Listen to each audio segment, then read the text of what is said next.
Evita, beware your ambition. It is hungry and cold, can't be controlled, it is wild. Da da da da da da da da da da ya ya ya da da da da da da.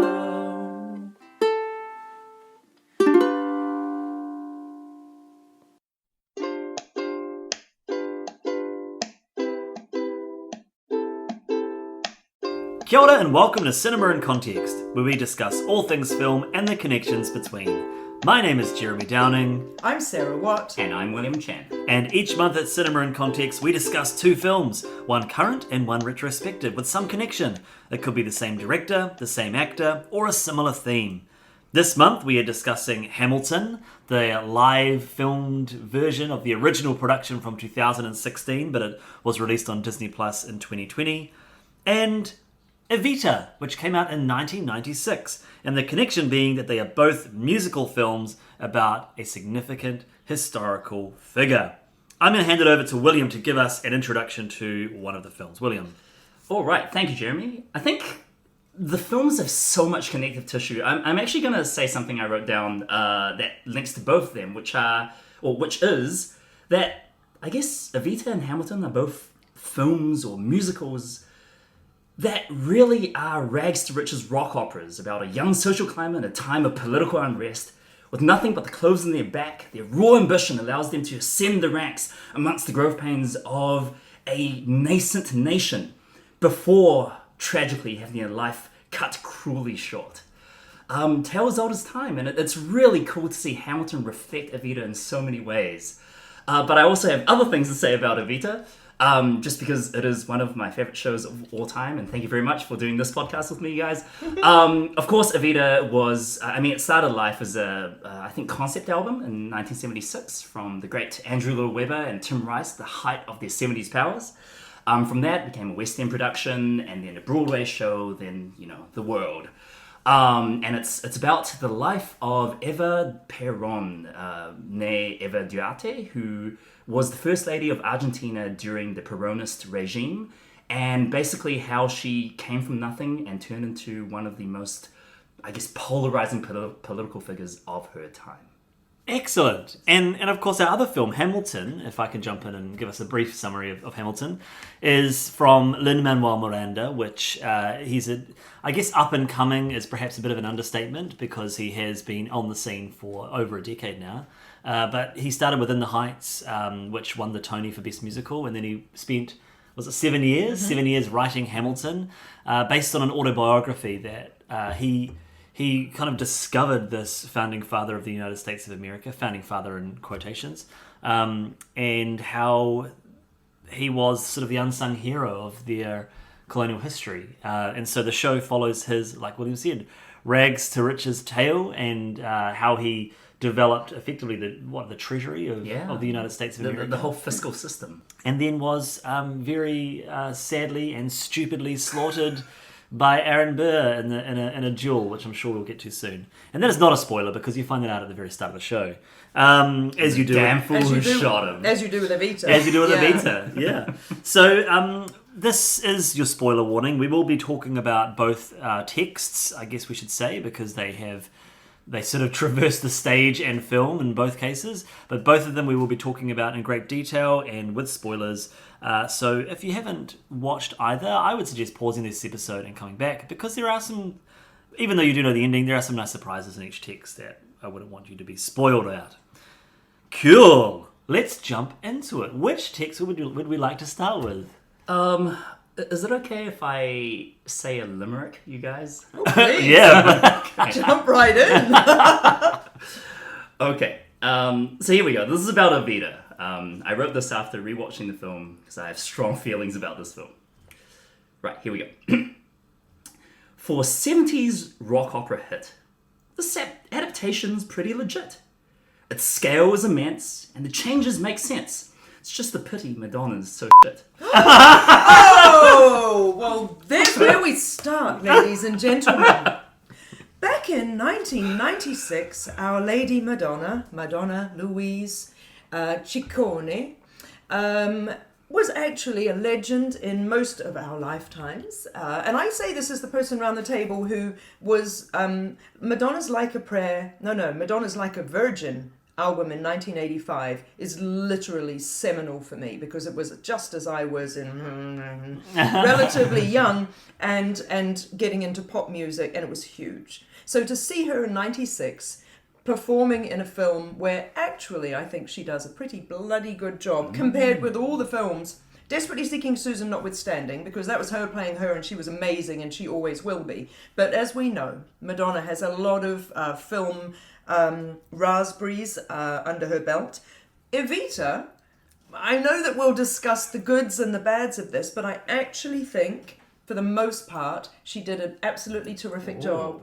I really do. And we've watched the Patti LuPone takedown of Madonna in that Movie role. killer. Yeah. And look, to be fair, I do not think that Madonna is the strongest singer, period. And I don't think she's the greatest actor, dancer, any of those things at all. But I really watched her acting in Evita. And I feel as though she was working so hard, and she really, I think, nailed the nature of Eva Peron really well. And I can't always say that about Madonna with her acting. So no, I don't think that she was the S-H-I-T word. Not entirely. And then we'll get on to Lin-Manuel, shall we? So there you go. Next. Well, I've been a fan of Madonna since Ray of Light. I think I was probably rum at that time when that album came out. And that was a bit of a cultural moment. I remember when it was after she'd done Evita, and she sort of came back with this Kabbalah-esque album that actually got her inducted into the Rock and Roll Hall of Fame. And then years later sort of investigated into some of her back catalogue and looking at her pop hits and how she was such a huge mover and shaker, and just really changed up the game. And I was thinking about it last night, watching some of her more raunchier music videos from just before Evita.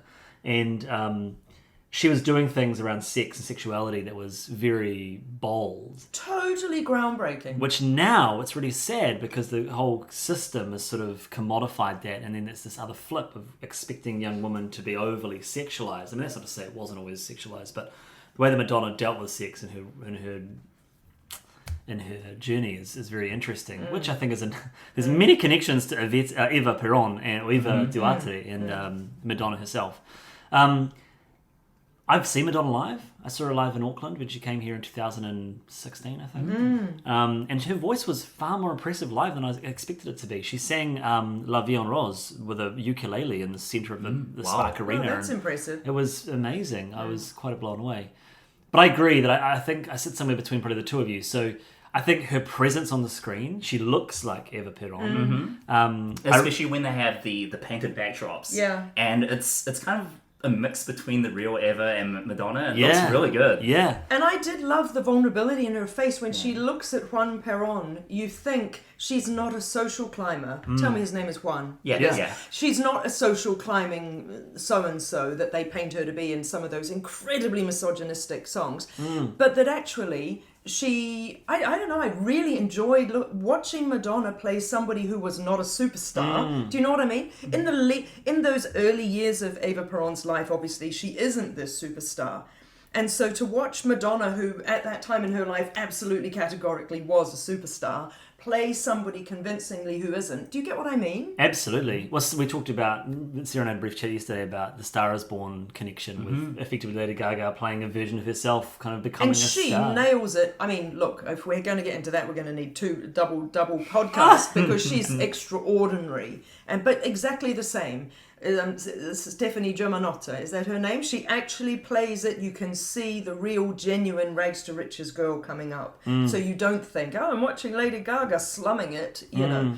But that's what I thought was wonderful about Madonna in this. Sorry, I hijacked But I think, I think if I look at the Patti LuPone presentation, I mean, the show is so cynical. It's really cynical, and I think probably rightfully so. I don't know too much of the history, but from what I understand of what's going on, there's a cynicism about the whole shebang. But I think she brings a level of respect to her as a human that is not present in Patti LuPone's performance. Yeah.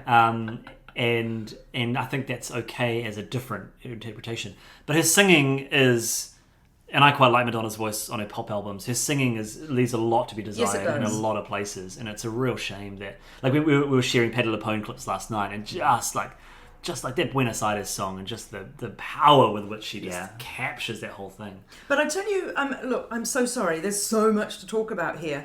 Here's the thing that's interesting to me. The big difference between Hamilton and anything that Patti LuPone is doing on stage versus a filmed version of Evita is, of course, one is a film and one is a stage show that is filmed. And therefore, Madonna could not have gone on screen and sung her guts out like you wouldn't get away with that without it looking absurd. So she has to. I don't think that's 100% true. Give me an example. Fiddler on the Roof, where it's very, realistic. The whole production, Norman Jewison makes Fiddler on the Roof, the movie, look as realistic as humanly possible. And yet Topo and everyone else is properly Broadway singing. No, yes. And I know Antonio- they are Antonio properly Broadway Banderas. singers. I get, yeah. Antonio Banderas Banderas. and Evita's doing that. There's a strength of voice there, but a reality, and Madonna she nails it in certain parts, but like a lot of parts, she just can't handle some of the. Oh, I'm the not going to power, defend her slightly reedy voice. Look, no, you're totally right there. You're totally right. But I guess all I'm saying in her defense against Patti LuPone is Patti LuPone would have, we would have been writing in reviews she's scenery chewing and things like that if she had performed in a stage way, in a filmed version. For sure. That's what I mean. I don't think Patti LuPone would have been right for the film. Did you know that she was offered the role of her mother? Of Evita's mother? probably What a slap in the face! I know. So forget about it. Because they wanted Elaine Page for the longest time. I mean, because this production has been through development hell and back. Wait, Since the 1977. The film, yeah. Right. 1977. And because Alan Parker was attached at the beginning and then switched to Oliver Stone. There was a big falling out with the script, and Alan Parker came back. And Madonna apparently wanted the role back in 86. And was only in 96 that they actually got to film it. It became a reality. And wrote a letter apparently saying, Yeah. this is why I would be right for this role. I think she was right for the role So do I. in terms of her cultural significance and how it brings, the cynicism and the it's not just cynicism, the complexity with which Eva is kind of dealing with fame and also Yes. what she believes to be doing what is right is effectively Madonna, right? And the Madonna criticism. has all these, she has all these kind of ideas, and she is doing amazing things with different parts of the world. But equally, we've seen her rise to power and what she's done to get there, and it's very similar to And Eva's also journey. that quite disparaging song that's really awesome as well, with the whole, and I can't get the words in the right order, but image, makeup, Yeah. diamonds, Magic. that's right, Kristen Dior, me, and all that business. Yeah. Absolutely. Madonna, as we know, she was massive for us growing up because she was the first person, pre-Gaga, obviously, who had really demonstrated this idea of, okay, this is my impersonation right now, and in a couple of years' time I'm going to release something new, and I'm going to have dark hair, and I'm going to be all like this, And that was huge. So yes, enormous crossovers, plus the whole pull yourself up by your bootstraps. She grew up in Michigan. She grew up in the outskirts of Detroit, took herself to New York. She lost her mother as a 5-year-old. She did, to cancer. Very similar to her losing her father, But also very similar to I've been thinking, if I ever got a chance to interview Madonna, would I bring up I'm sure people have, and I could just read it on the internet, but the connection. the connection between her losing her mum. Her mother was about 30 when she died of cancer, and Eva Peron dies of cancer at 33. So that will have been resonant and painful. Plus, she was pregnant with her first daughter. Yeah. That scene where her and Juan, he's telling her that she's dying.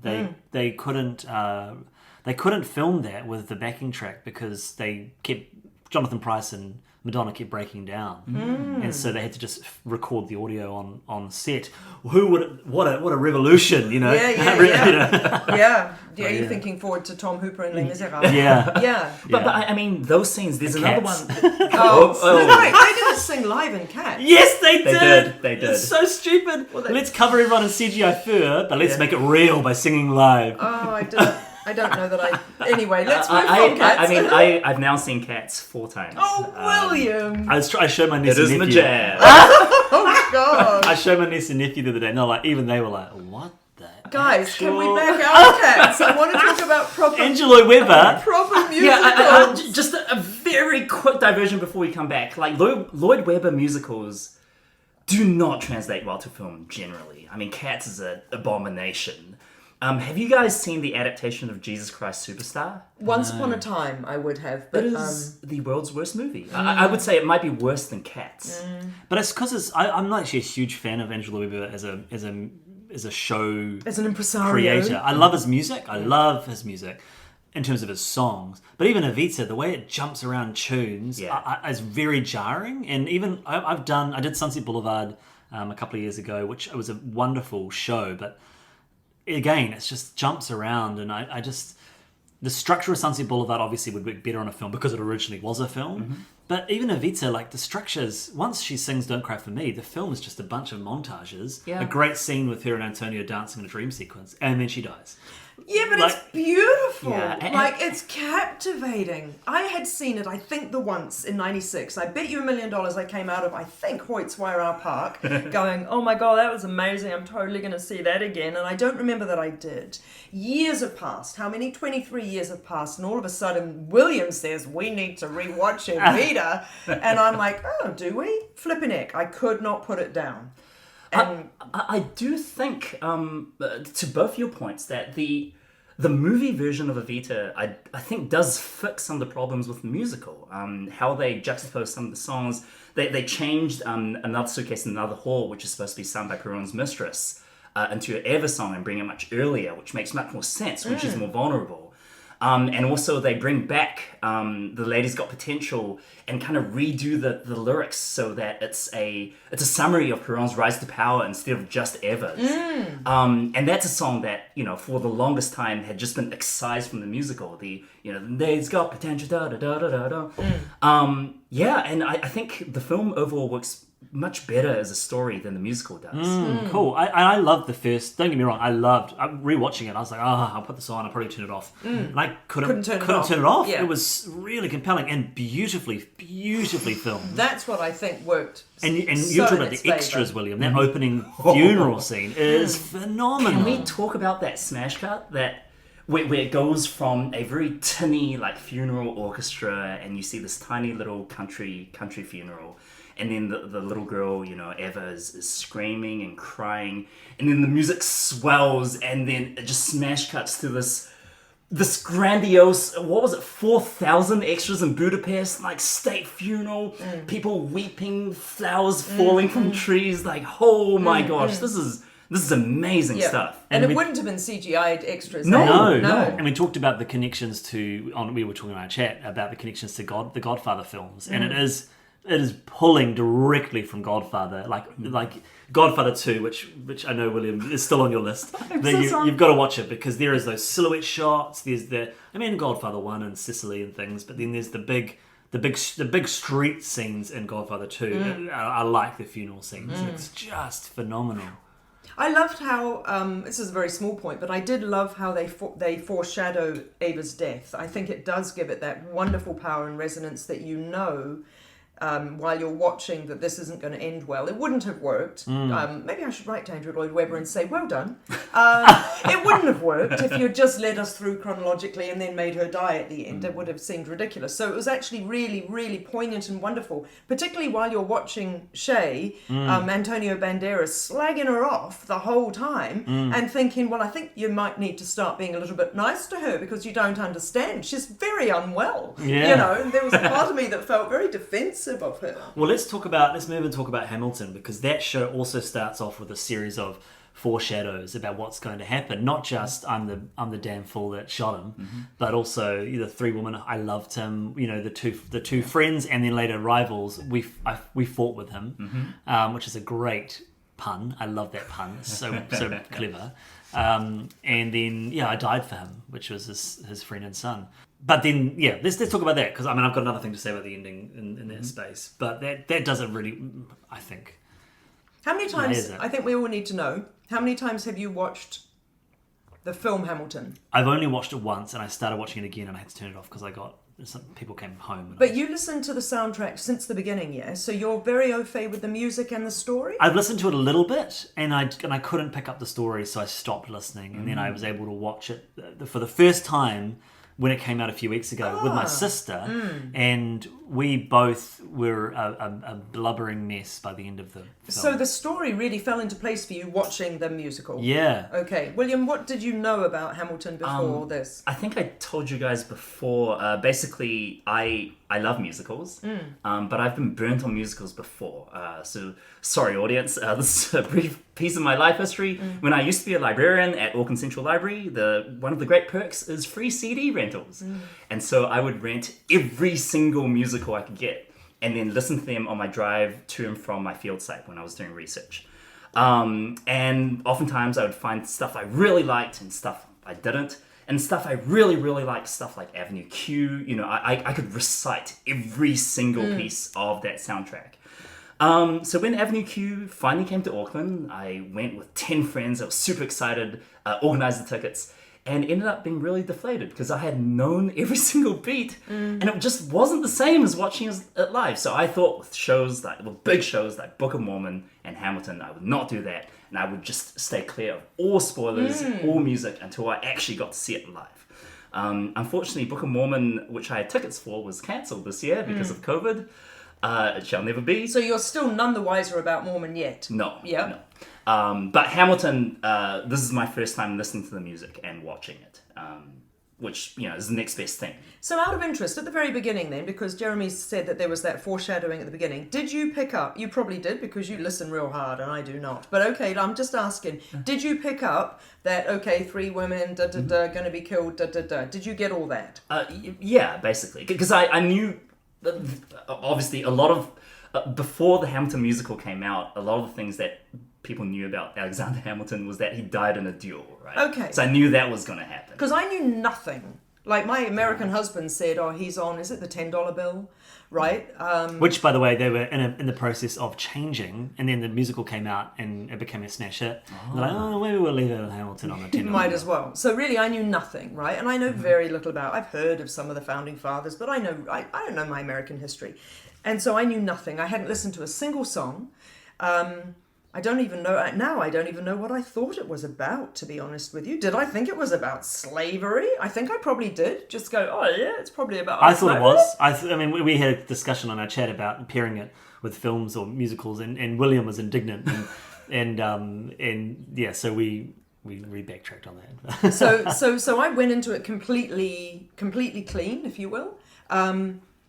And as it materialized, it was like, oh my goodness, multi-genre songs, which is interesting to me, and what's with the casting? Is that going to be relevant? That I then read up on, and we've talked briefly, haven't we, before this, about falling into a Wikipedia wormhole, researching various things. I mean, oh my goodness, have I been now reading up on controversy around the story, the casting, the multiracial casting, the white story. Don't even get me started on the Bechdel test, which I haven't read up on, but I could already say it fails.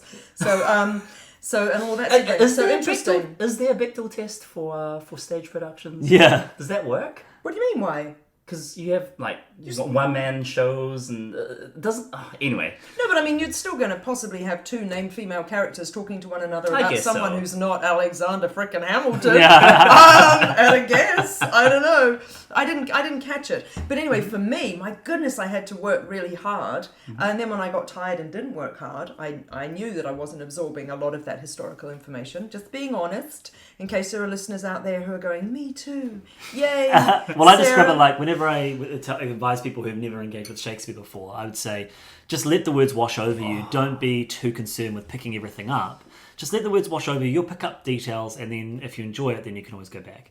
And I feel the same thing with Hamilton. I just let the words wash over me, and I could pick up the bits and pieces. And then each time I've gone back and listened, it's so packed. It's like, there's another little idea in there that I missed. Yeah, but the difference with Shakespeare, right, is that Shakespearean actors acted out the things that they were saying. So if they were making some rude joke about, knobbing someone, excuse me, am I allowed to use that? Do you want me to we've already sworn in this episode. I think I'm going to have to mark it as explicit, so we can say what we like. Then, there'd be a hip thrust or something like that. There was not in Hamilton. No one was going, I'm going to, what's the word? Well, I I'm think going it to was. fight I him. mean, the whole thing was acted. The whole thing had scenery, and there was acting, and there was. Well, I mean, let's just talk about. They're not acting out the phrases that they're using. They're saying the I clever think words. sometimes they are, Yeah. definitely. Oh, okay. Especially with some of the more, acting from like David Diggs, who I have over here and I've underlined now twice. Like, he acts his heart out. Yes. Which character that is guy? he? So he plays the Marquis de Lafayette and then Jefferson. Yes. He's Holy so moly. great. So great. Okay, all Well, right. in terms of acting, can we just talk about the ensemble member?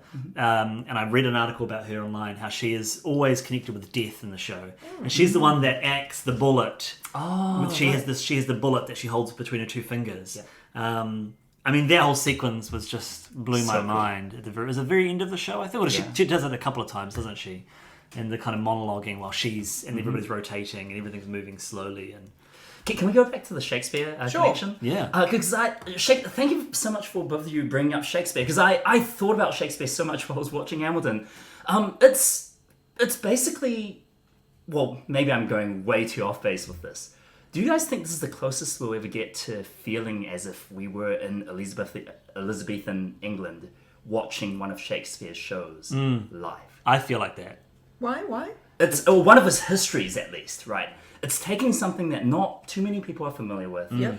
using a very contemporary tone and style and way of talking, the vernacular, the colloquialisms, the sex in-joke. jokes, the in-jokes. He's and got then- his same actors that keep coming back. That's right, the different Anthony actors playing Ramos. different roles.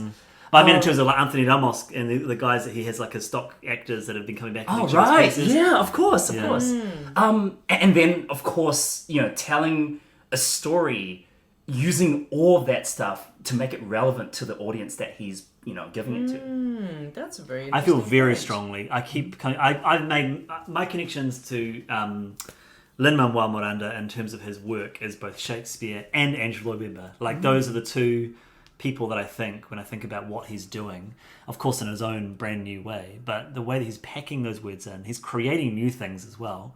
Like, just the cleverness of using different rap styles to articulate the different characters. So at the start, you've got Lafayette and the Anthony Ramos character, Lawrence? Lawrence, and there's one of the two M's because he plays both of the M characters.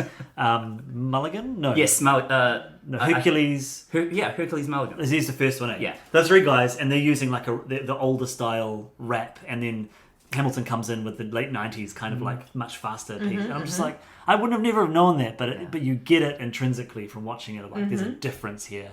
Or the incredible scene where the messenger from the UK is doing that kind of very regal song, and then he comes in with the much faster rap, and then each of the words are hitting at the same time. That's just really cool. It is an incredibly written piece. Incredibly. And I guess Shakespearean in that regard, right? Because he is not just writing a play. There's nothing just about a play, don't get me wrong. But what I mean is, the fact is, the rhyming and the meter and everything is extraordinary. And it's so dense. It's so dense. I looked it up. I think on average it's 144 words per minute, which is faster than I can type. Like, that's... And it's every minute of the, Yeah. what is it, 2 hours 20 It's or just- whatever. It's 35 songs. They I are think. talking, or they're making words the whole time. Yeah, and there's like the layering of multiple people. Yeah. Like, no wonder it took him 7 years to write. Exactly. But I talked to Sarah a couple of weeks ago when we had first come out on Disney Plus, and just saying that Lin-Manuel Miranda talks about The West Wing as being an influence, and seeing Aaron Sorkin on the walk and talk, and my gosh, there's so much information, and it gave him confidence to be like, I actually think I can do this in the way that I want to do this, and hope that and know the audience will keep up with it. Absolutely. You were saying something before our podcast, William, about, and I think I projected into it, that it was something about finding it tiring. Is that what you said? Yes. Before we were recording, I was talking to Sarah about finding it, fascinating and just a wonderful show, but really exhausting. Yeah. And it really, I watched the whole thing with subtitles on. I wanted to get as much of it as I could, and it's such a joyous experience. But I finished watching, going, Ooh, I am Yeah. not going to watch this again for a while. Yeah, and that's the interesting thing, right? Compared, perhaps, I mean, you William, certainly will know better than I, but compared with the traditional sort of musical structure, compared with Evita, where the Yeah. songs are, I'm going to sing the same line over and over and intersperse it with a little bit of verse, but otherwise it's chorus, chorus. This is not like that. This is you are listening the whole time. There's a lot of narration, which I'm ambivalent about, you know, whether it's interesting or not to go, and then he did this and walked over to that, and then he stole slept those cannons. and he did blah, blah, blah. But it's like, yeah, you know, you started, so you might as well finish. But you're absolutely right. The intensity with which you have to listen is like watching a foreign film, isn't it though? And it's like you really, really want to, and you want to get everything out of it because it's stimulating. And Evita is a lot less trouble than that. There's a lot of clever stuff. I noted down that, you know, Andrew Lloyd Webber can do a bit of a pun, you know, that not a good state for a state to be in. Isn't that Tim Rice? Oh, that's Tim Rice. Oh, you know, Tim. Sorry, Tim. But do you know what I mean? Like, and There's it's- another. Oh, sorry. Go for it, Sarah. Oh no, I was going to say, and the other one, it's our funeral too. It's like, well, yeah, it's an interesting pun because it's like, well, it's your funeral and it's our funeral, and you know. My favourite wordplay in Evita is, if you wish to cause great distress in the tidiest officer's mess. It's wonderfully well done, and he does do the. It's not enjambment, I can't remember, but he does do. Tim Rice does the hanging kind of. I'll give you the rhyme in halfway through the next line, Yeah, and he that does. sort of thing in the way that Miranda does. Yeah. But you're right. Oh my gosh, it's so tiring. What I love, one of the things what I was alluding to before is that, you know, so Evita, I love Evita, and this is not a dig at Evita, but it's, you know, the death at the start is alluded to, and then it's the end, it's the death. And what completely took me by surprise, and I alluded to this the other day, Sarah, when I was talking to you about the show, is it ends with his death, but the ending is really About his wife. About his wife. Wait, And who? You're talking this about is Hamilton now. Mm-hmm. It's like, it's about his death, but ultimately the show ends and is punctuated by, this is actually Eliza's story. Even though she's telling Hamilton's story, it was her that spent the next 50 years as a springboard of what he established and doing what, I mean, that just broke my heart. And the scene where you know, it's a quiet uptown and she finds forgiveness. I mean, my sister and I were just a mess at that point. We were a mess with the son dying, and then we were a mess with her forgiving her husband, and then to take that and tell a story, it just broke my heart. And then the final moment with just her grief cry, it's almost like is it Mother Courage? Is Mother Courage the one that ends with the silent scream? Do you know the play Mother Courage? No. I'm pretty sure it's Mother Courage. It's a classic play, and she is it Ipsum? Oh gosh, here's my theatre degree being put to test. Anyways, Mother Courage, and she loses all of her children, and the final moment is her doing a silent scream of grief, and it just breaks the audience's heart because you don't need to hear anything. And it was the same thing for me with Eliza, and she's done all this amazing stuff. She's just told us how amazing it is, but she's still broken by the death of her husband and her son, which just floored me. And it was like I don't want to call it a twist, but it was Unexpected. It was a great way to cap the show with where I was like, I know the ending, you know. Interesting that you preface this whole podcast with its being musicals about historical figures, because we're looking at Ava as the historical figure, but technically in both scenarios you've got powerful men with very strong women behind them who are saying, it's actually kind of beautiful and absolutely not feminist at all. Every time Eva Peron says, I am here in the service of Peron because he is going to serve. I mean, it's brilliant politically to say, look, guys, this isn't about me. I'm serving him so that he can serve you. Believe me, trust me, love me. And you're like, yeah, man, I will. You sound really compelling. This isn't about you at all. Do you know what I mean? But anyway, yes, the enormous effect that Ava had on his political career, and so same goes. And I mean, you allude to the Bechdel test not being passed, and I fully agree with you because they do talk about him the whole time. But Angelica and Eliza completely blindsided me because I thought she was just going to be a nothing character. And then she becomes, for me, the most interesting character in the whole show. But until that point, Angelica's a really fascinating character as well. And the complication, I mean, my favourite moment of the show is the rewind scene. That's actually me too. Satisfied is the best song in my opinion. The stagecraft show. of that scene is so cool. That is so interesting you say that, because that is the one scene, apart from the bullet maybe, that really struck me, because otherwise for me Hamilton felt a lot like people running on, people running off, people running on, just to make it busy. Ensembles just in the background. Exactly, doing people something. standing there singing at each other, da da da da da, history. People, So much history. people in their, Elizabethan or Victorian, whatever, underwear running around the background, Georgian background, True. But then all of a sudden they do that, and I was like, holy mackerel, that really works. That is incredibly stimulating and interesting from a dramatic point of I view. just imagine watching that moment live. Yeah. Like, whoa. And wanting to rewind it. Yeah. To watch it again. Because I didn't know that was coming, and I was watching the. It just felt like such a strong refrain.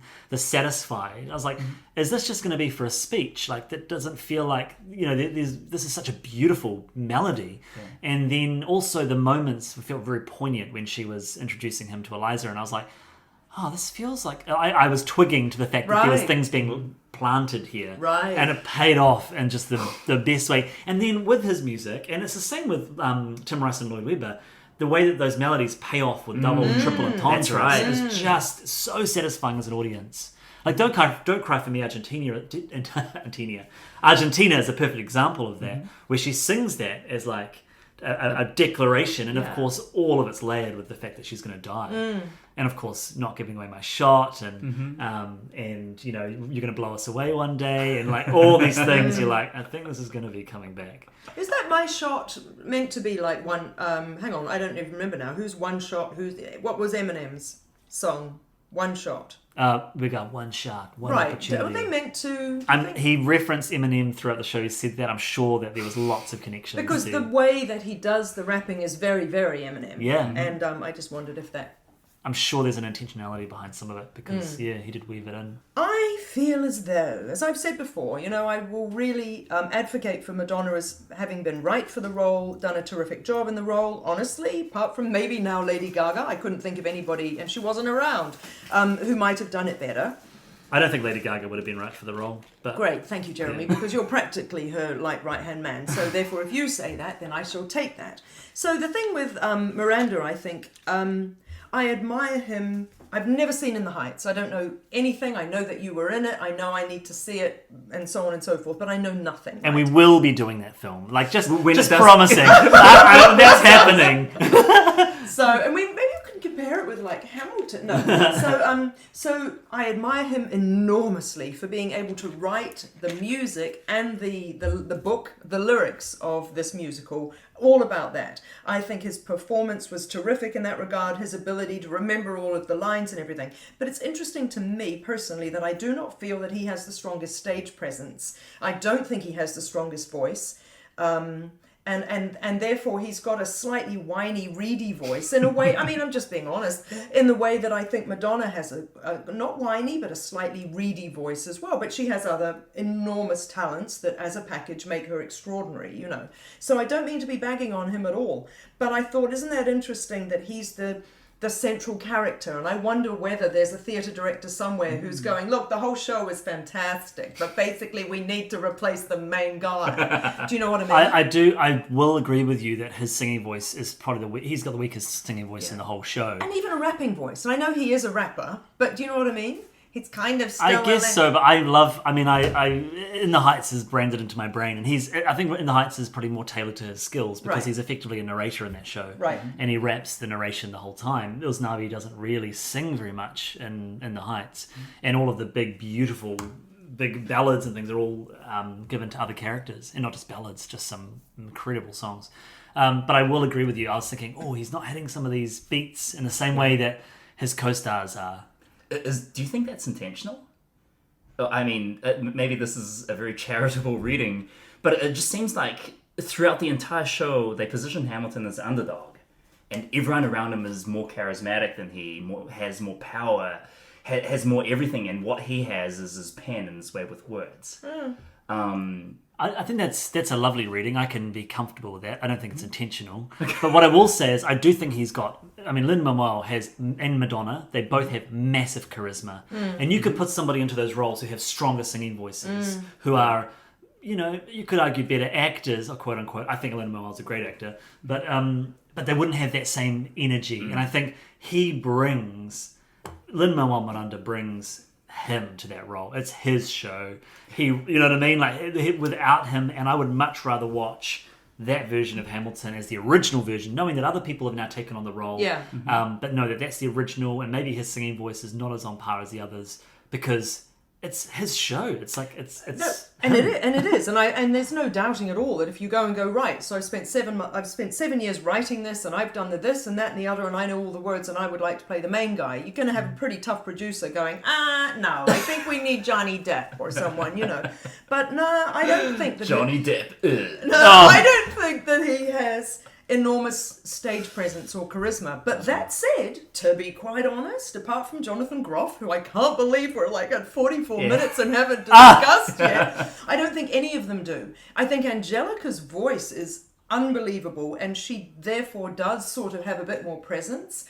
I found Eliza, I think she has a great voice for the type of, oh my god, we've got to talk about the race aspects of all of this. Well, let's first talk about the fact that this is a film stage production. So Yes. it's really hard Of to course. judge stage presence from this. What I will say is it's wonderfully filmed. It's and so good. It's so hard to film stage and dance and all those That things. is so fair and true. And yes. they filmed it over 4 days. So they did 2 live performances, and then they did lots of without an audience, dolly shots and close-ups and things. So the way show it's George's woven. spittle. Oh yeah, my sister was like, ooh, the whole time. But that's amazing, and you would not see that if you No. were in the audience. Like, Yeah. That was purely amazing. film. Yeah. But I just think it's like I want to see all the musicals like that. Yeah. And musical theatre is so elitist because it costs so much to put it on. Yeah. You only really see it. I'm about to do Mary Poppins. It's going to cost $80 a ticket. Like it's so outrageous, and that's none of us are getting paid. But it's like just hugely elitist. Yeah, And yeah. so I think this is opened up to a whole range of people. And to the race point, like I think it's there's a difference between white actors playing black characters because it contributes to that history of blackface and claiming of other people's stories. But I do think that there's something interesting with the fact that Lin-Manuel Miranda, he started writing shows because there were no shows for him to do. He never got the parts. He never got, because he was, is he Dominican Republic? He's Puerto Rican. Puerto Rican. And so I think that there's an interesting, in terms of it highlighting white history in the United States, there is an interesting piece to be said about opening up this story in a way that allows people who aren't white to see themselves in a story that, if you're from But America, isn't it it's still interesting part that of it's your a history. white as story? And now we haven't got onto that essay that I read, and I haven't saved the woman's name, which is such a tragedy because she absolutely loves the show, loves musicals, and wasn't criticising the show per se, but makes the point that historically it's interesting that it is a story about all white men. Not just all white men, but all white slave owners. Yes, and the fact that actually there is probably evidence or at least inference to suggest that Hamilton growing up in, was it St. Kitts and Nevis? He grew up in the Caribbean, and therefore his father probably had slaves and all that sort of thing. Plus there's the unfoundedness of his probably having had a child with a freed black slave and that sort of thing. But Wasn't it Jefferson as well? Jefferson had a woman locked in as a slave woman. Slave woman. There's That's a a terrible whole phrase. There's a whole A film. woman who he had happened a to be a slave. relationship with Yeah. with one of his slaves, and that's Yeah. a film with Tandy Newton in it, Beloved. Right. So yes, so it's just an interesting thing to go, hey, I've read a history book about this guy, and this is an interesting story. Well, it's very intentional, right? It has to be Which bit? The casting. the casting, like Yeah. the it's not colorblind casting. It's very It's color ignoring cast. It's like No, color it's subversive subverting casting. Yeah. I felt like this is what I got away from it, which is what the point the show is trying to make, or is making, I think quite well, is that this is a story about the United States of America, right? It's a story Yes. that's being See where you're told going with with this. today's face of America, except it's about America as a whole. Yes. So even though, yes, the founding fathers were all very, very white, with all the history behind that, the telling of Hamilton as a show is about, it's more than just that. It's Right. about how we came together as a nation and how we Right. started That's nice. and what we become, which is what the cast Which is now. the multi-ethnic, multicultural America of today. Yeah, Nice. I love that reading, and I hear what you're saying, Sarah. I think it's still very problematic, right? But I don't know what the alternative is. I don't know that it's problematic. I think that the point, though, that this writer made was a little bit, why choose a white story? Not it's not appropriate to do a white story if you're not white, not anything like that at all, but just like, why are we doing white history? What about all the other history? What about black history that we need to be? Those stories should be being told, that kind of thing. Because I think, Sarah, at the end of the day, all this is about is American exceptionalism. Yeah, it's true. Americans love being told how great their... sorry, that's being very cynical. No, but I think yeah. that's actually one of the things why I didn't think I was actually going to enjoy Hamilton is Yeah. because of that. I'm not really interested in American politics And a flag raising sort of thing. and I don't believe I don't believe America is by any means in the greatest countries of the world. It's not even in the top 10, and I think that I just wasn't interested in that. Whereas in The Heights, for me, which is about family, it's about gentrification, it's about finding home. Where's it set? It's set in Washington Heights. Oh, yeah, okay. And it's in about America, in though. America, Yeah, yeah. but it's that story I think is far more translatable. Of At least course. I assumed. But then the themes of Hamilton about legacy and who will tell your story and what will you stand for. I mean, that just hit me in places I didn't know were needing to be be pressed on. So And I mean, all that being said, as we were talking, Sarah, the wiki wormhole I went down was all about the founding fathers. Like, oh my gosh, Hamilton had 8 kids.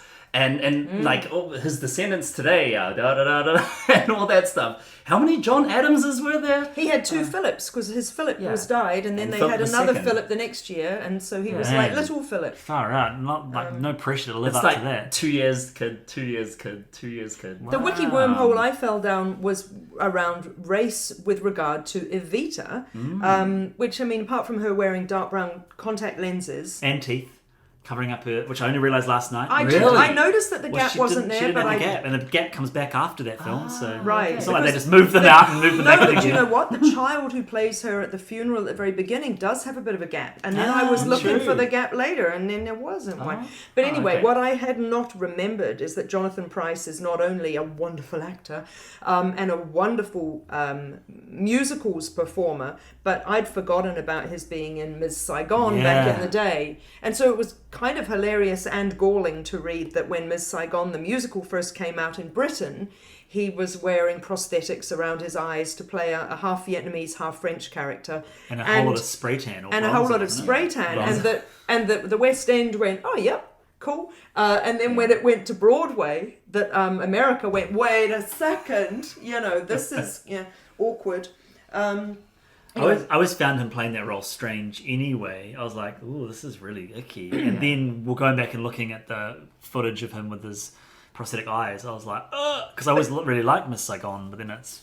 And I haven't revisited it recently enough to get back into Miss Saigon, but I'm sure that there's a lot about Miss Saigon that's deeply problematic as well, story-wise and all that. But anyway... I mean, it's a musical about Vietnam written by Frenchmen. So Right. Right. It's a really awesome musical about Vietnam written by Frenchmen, but Yeah. I'd be interested to see if they could ever... I don't know if you could ever really make that into a film now. It's, But possibly. I mean, Could they've change. done other things. I suppose, they'd have to change it up and Yeah. have some commentary. I do love in Miss Saigon the fact that the Vietnam War marks the end of the American dream, and it ends with that massive song, American Dream. Yeah. It just again, to come back to the cynicism of it, or the irony. Perhaps irony is a nicer way to frame it. It's a great ending. I hadn't thought about Hamilton being quite so pro America, although obviously it is. But then when I think about Jonathan Groff playing King George and how utterly delightfully awful the character is, and how, I mean, it's so interesting the way they make him say his words to be very like the Queen, very flat. I love it. He says back. That's right. You'll be back. Back. That's right. And he's so, with his spittle and his sort of flouncing about and all that sort of thing. And he's wonderfully, hilariously, camply, brilliantly hilarious. But there's absolutely no love for Britain there at all, is there? And A lot of love for France. Which is, yeah. Lafayette. Yeah, Lafayette was great. Yeah. I love David Diggs, and I liked him mostly in this because I've been watching him in the Snowpiercer TV series, which I am amazed that I love. And we did do an episode on Snowpiercer the movie some time ago, which you need to check out. But David in that was wonderful. And then I watched Hamilton and went, there's my man David Diggs with a French accent, which I thought was super fun. So yeah. Can we just finish off before we end by talking about Evita again? Yes. I think there's just some things that really, really work for me in that movie. I love how Alan Parker, the director, really focuses on the extras. And I completely forgotten about this. The last time I saw Evita was probably, in 2004? 5? Yeah. Actually, no, that was because it came back to Auckland, so 2006. Oh, you mean the actual? The show, musical? I went to the show and then I revisited the movie again. Sure. But there's so much of that film that's informed by the faces of the people, and for a story whose protagonist is all about quote unquote the people, and to have all these real Argentine extras and the looks on their faces, like it really gives the film just this very different sensibility. Like it's based on something that's real, and they look real. They look absolutely real because they were. Yes, but they will have lived experience. Exactly. Which is like wonderful stuff. And I mean, some people complain that the staging is a little staid, especially compared to the staging of the actual show, which is very dynamic. But I feel like the focus on the faces of the extras really brings it to another level that the musical cannot match. Because the musical, I mean, it's a stage production. It's a very different beast from the film adaptation. And I think Alan Parker overall did a really good job. I think so. Interesting, Oliver Stone was attached to it because to me, Oliver Stone's the director of JFK, the conspiracy film that I love and will, I think of him as, is it Platoon? Did he do Platoon? Yeah. So he's quite a different sort of guy, and you think, really? Evita? Yeah. No, but I agree with you. And I think it's the same with Hamilton with that ensemble and how the ensemble has such a massive energy in that show.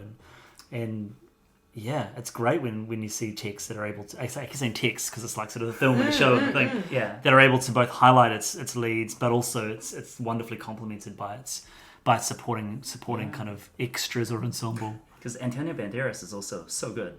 So good. If I were in a show, I would want to play Che. I think that's my dream. That or Judas from Jesus Christ Superstar. Thank you for listening to another episode of Cinema in Context. If you enjoyed our podcast, then please share it with your film-loving friends.